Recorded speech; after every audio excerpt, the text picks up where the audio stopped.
You could be a really accurate, and I've met them, medium who's getting spot-on contacts with people who have died and getting the information very accurately, but it's quite basic information from guides who aren't really much more advanced than you are. Probably they could even be less advanced. So what's the good of it? What's the use of it? It can help people if you're helping people with bereavement at certain times. For certain things it can be useful for. But what you've got to do is elevate your consciousness to be able to get the kind of guidance you want.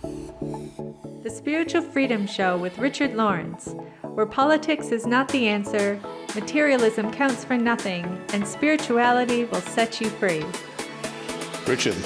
Darren. So I think this one today is an aspect of a personal everyday experience that I think a lot of people certainly can resonate with. So let me share this person's question with you about intuition. I'll paraphrase a bit. So they go, sometimes I get gut feelings, so I understand what intuition means. The problem is my intuition rarely works. I try to focus when something is bothering me, when I want to know something and get some answers, and nothing happens. I usually just have impressions, and in the moment it's hard to tell whether it's real intuition or not. I can't tap into it on demand. When it just happens on its own without my control. So how can I make it work more often? How does intuition actually function? And do you feel it on a daily basis? And how often? So I thought that's a really fantastic, really very honest, really good, extremely honest. So many people can relate to that one. Totally. That's a very good question. Maybe we can start by talking about what intuition is, even. I mean, because that's kind of the heart of what it's going to I'll give one very quick answer. Right. Practice.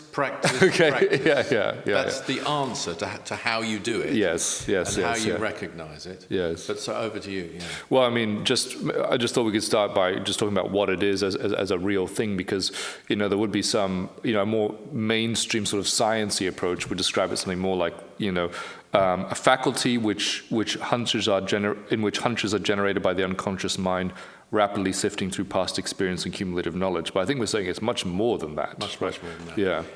It's really quite amazing. There's a brilliant lecture by Dr. George King, and it's called Concentration, Contemplation, Meditation. And those are the three stages. And by the way, they're highlighted in the fourth freedom here. And contemplation, the middle one. Now, this would actually be, in some older teachings, regarded as meditation. Dr. King's concept of, say, for example, of samadhi is extremely elevated. If you read Sivananda, if you read, I would say most of the yogis, you would get that very elevated concept, but you'd get lower stages as well, which would be regarded as lower gradations of samadhi. Okay.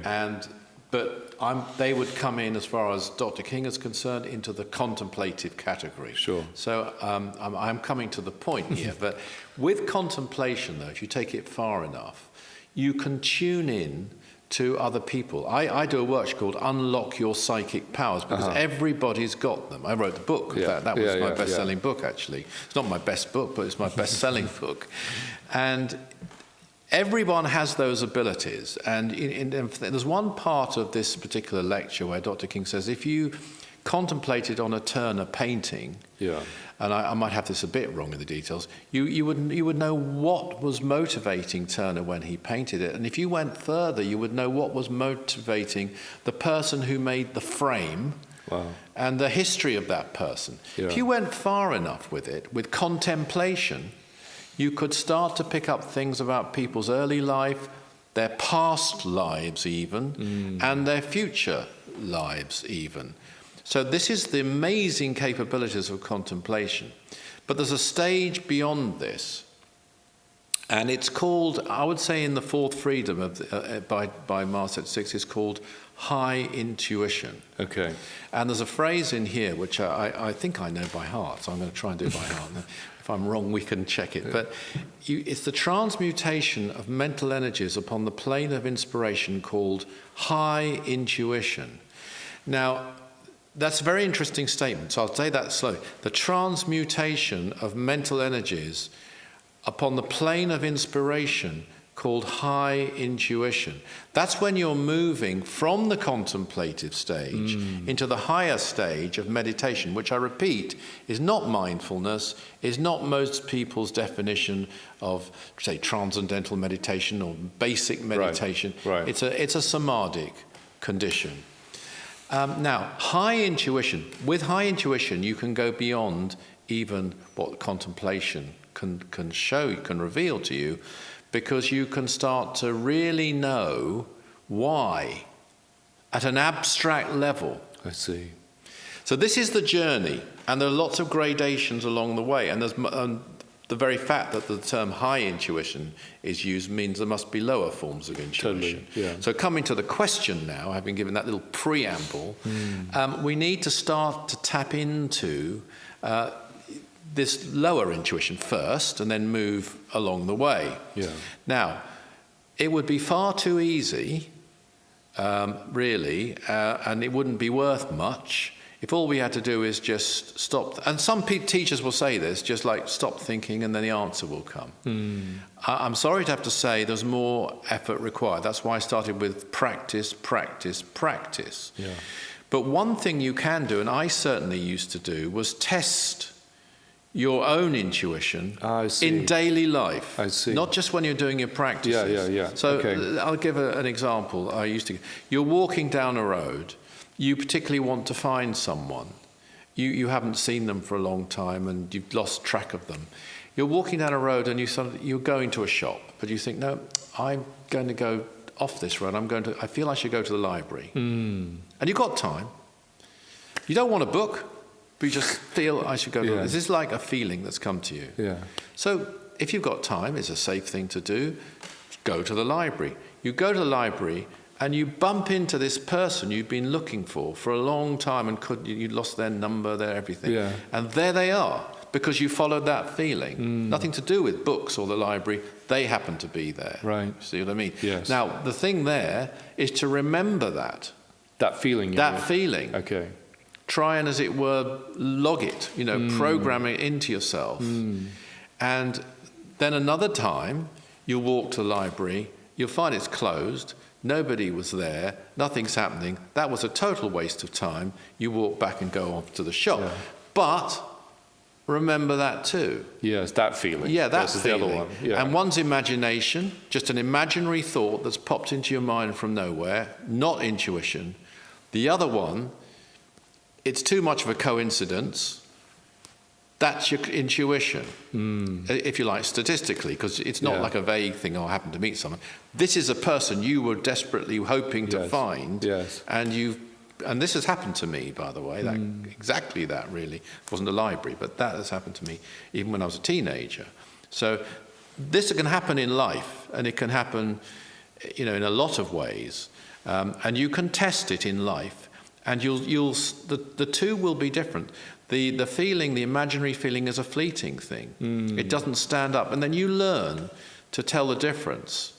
Now, sometimes you won't know whether it is your intuition, because there's a difference between your intuition and a psychic impression. Okay. I did a radio show once, and a chap phoned up. So this is just an anecdote. Yeah. And he was a parachutist, and he was about to jump from the plane when he heard a voice saying to him, check your parachute. I may have told this story before, I don't know, on this show. But he checked his parachute because he says he heard a voice, and indeed it was not packed properly, and it says it saved his life. Now, the question he asked me was that me? Was that my intuition? I see. Was that an outside angel or a being? Sometimes you won't know. Sometimes it happens too quickly for you to know. So there are different ways this can happen.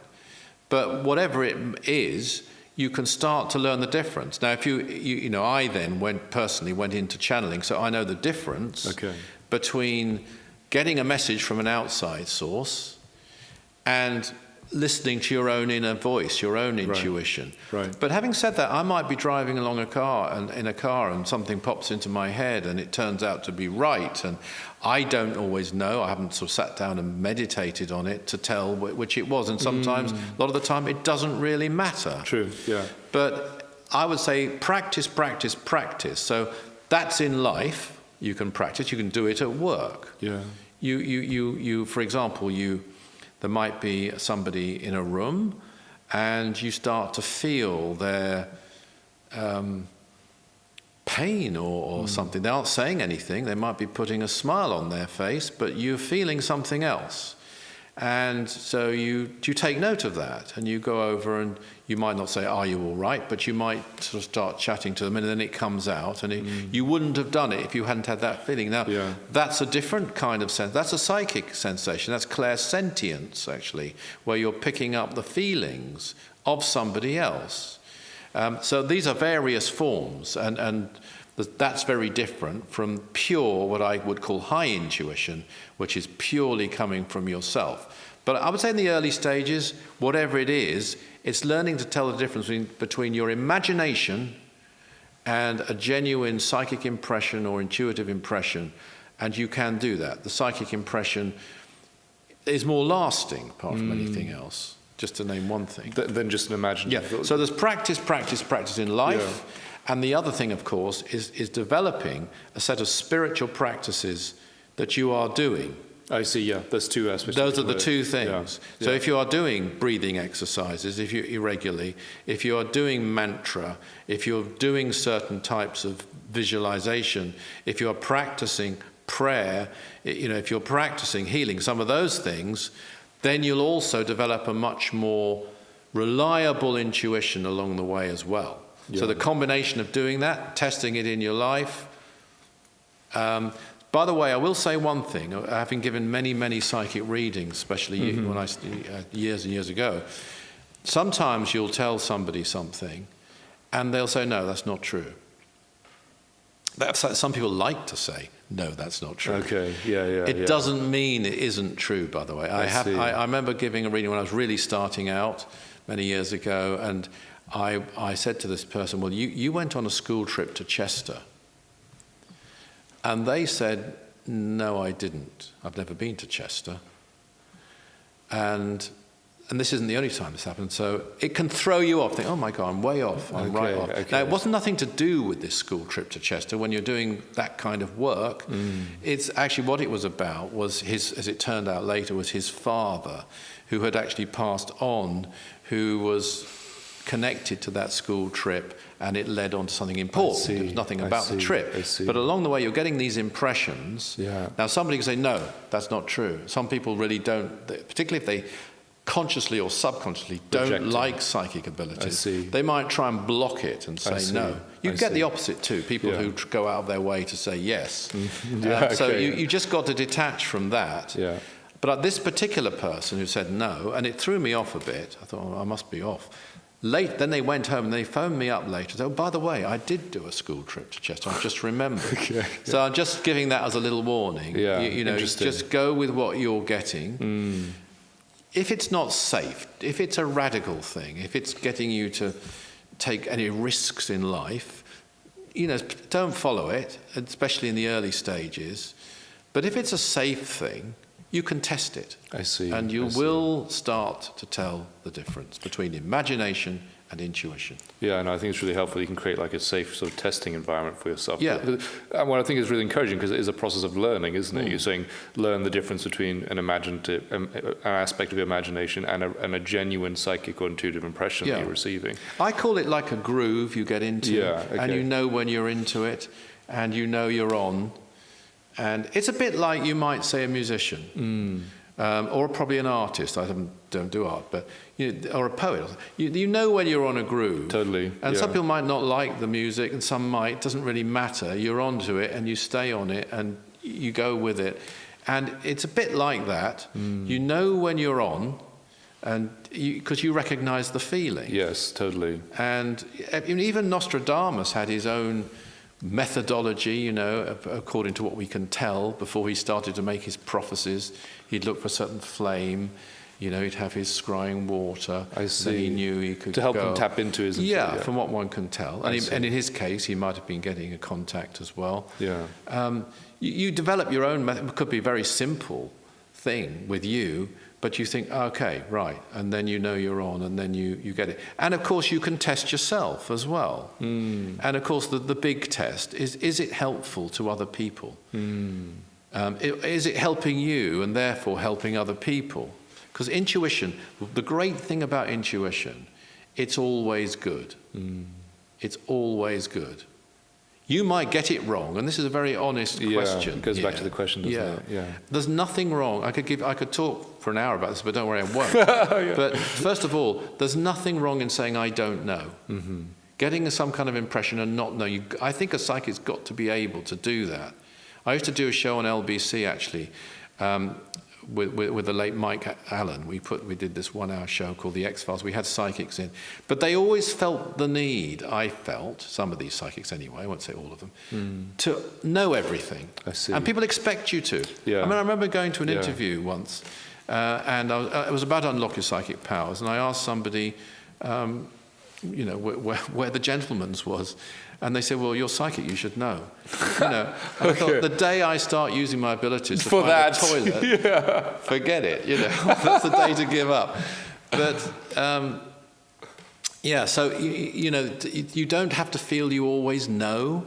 You've got to know what you don't know. You've got an impression, and you're not sure whether it's imagination or intuition. Just let it stay there. And there'll come a point when you will know. Yeah, I think that's one hard aspect of it in terms of not proving it to other people, but people accepting it more widely. Is that, as you say, there is an expectation that you're psychic, you should be able to sort of and everything. It's like, well, that's not really how it works. Actually, it's not like that. Yeah. But then they go, so it's not really real then, or it's and it's kind of like. But I think, I can definitely say that in my own experience, just echoing what you said earlier, that even if it is a bit of a mystery how exactly it works, I can definitely say that devoting myself to a spiritual path, I can definitely tap into it more often than ever before, than before I was, I devoted myself in this way. And, as you say, that's a result of, literally doing spiritual practices, but also using it a lot more often, and acting on it, as a part of my everyday life and in the work that we do as part of the society.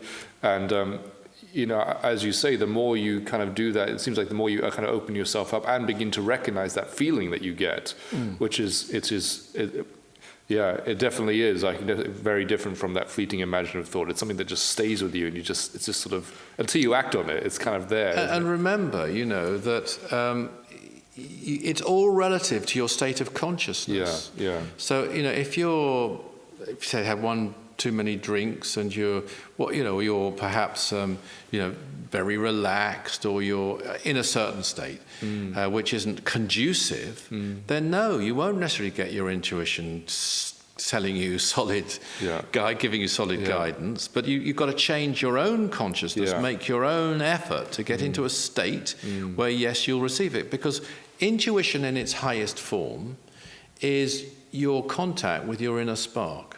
Okay. Your God spark, if you like. Now, you're not making a direct contact, and you'd have to get into the deepest states of samadhi and cosmic consciousness, and even then, it's kind of reflected through the soul to you. So, but nevertheless, the nearer you get to that, the purer will be your contact with your inner voice. And that's where it's head and shoulders above psychic ability. I see.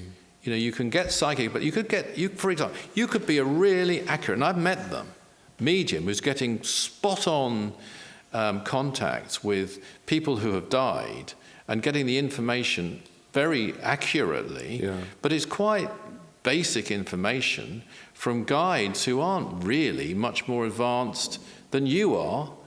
Probably they could even be less advanced. So what's the good of it? What's the use of it? See. It can help people if you're helping people with bereavement at certain times. For certain things it can be useful for. But what you've got to do is elevate your consciousness to be able to get the kind of guidance you want. Now, so psychic abilities can also be misused, but intuition can't really, because intuition is always going to guide you towards what is right, because it is coming. Ultimately, it comes through the levels, but from that God spark within. I want to go back to one of the points you were making earlier about, whether it's something that helps you and therefore helps others as well. And just talking about some of the ways in which intuitions can be really useful in our life. Yeah. I mean, we were talking last week, for example, about the truth about UFOs and being able to find, seek and find the truth about that. And, obviously one of the challenges today, especially with the internet, is just a massive fire hose of information. Yeah.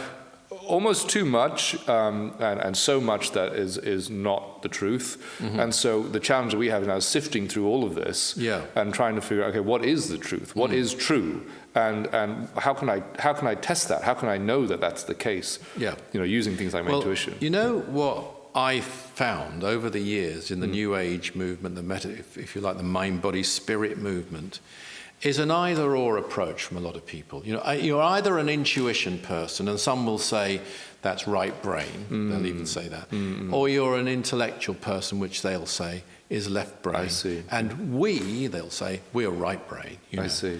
But actually, there are great limits upon that approach, I think.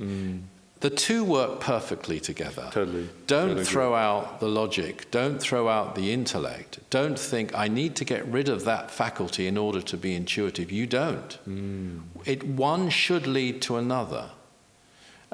Both can be abused. Let's say the psychic approach can be abused. So can the intellectual approach be abused. You end up in a vacuum. The difference between the Gnani Yoga, Dr. George King, among many other things, was a Gnani Yoga. That's the yoga of wisdom, the yoga of applied logic, applied to his meditations. I see. It's not in a vacuum. It's not just sort of out there as a soulless wanderer in the realms of night. To quote the Master Jesus, as some scientists are, they've got nothing, they've got no core, no spiritual core, so they've just got inference. Yes. They infer this from that, they know the laws of gravity, so they know there must be dark matter, so they know, as they think, but they don't know what it is.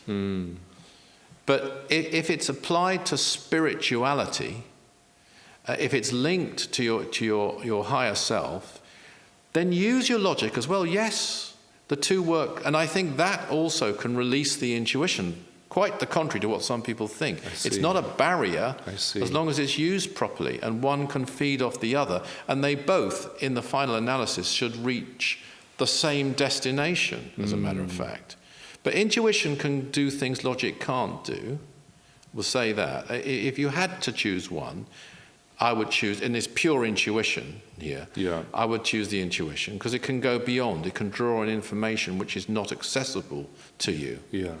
But the two do work very well together. So, for example, investigating, as you just said, the myriad of claims that are out there on the internet, yes, follow your intuition, but also apply your logic. That alone can dispense with a lot of the false claims. You can see that very readily, very easily.